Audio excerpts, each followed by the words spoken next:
औज़ुबिल्लाहिमिनश्शैतानिर्रजीम बिस्मिल्लाहिर्रहमानिर्रहीम अल्लाहुम्मा सल्लि अला मोहम्मद व आले मोहम्मद। तमाम व्यूवर्स को मेरी तरफ से अस्सलामु अलैकुम।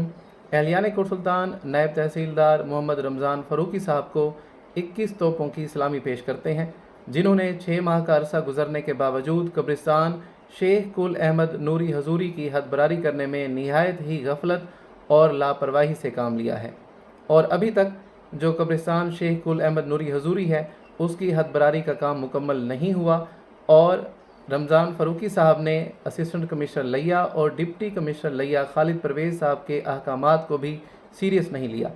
और चौधरी शाहिद इकबाल जो कोट सुल्तान की सियासी समाजी शख्सियत हैं, उन्होंने जो सफाई और चार दीवारी और लाइट्स का काम शुरू किया हुआ था उस काम को भी रोक दिया गया है।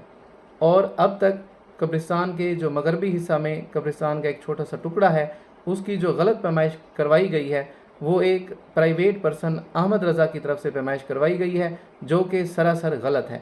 9 अप्रैल को शहरियों की और कब्ज़ा माफिया की आपस में वहाँ पर हाथापाई भी हुई, 15 पर कॉल हुई, रमज़ान फ़ारूकी साहब को भी आगाह किया गया, मगर आज 16 दिन गुजर चुके, लेकिन रमज़ान फ़ारूकी साहब ने फिर भी वही गफलत का मुजाहरा किया है।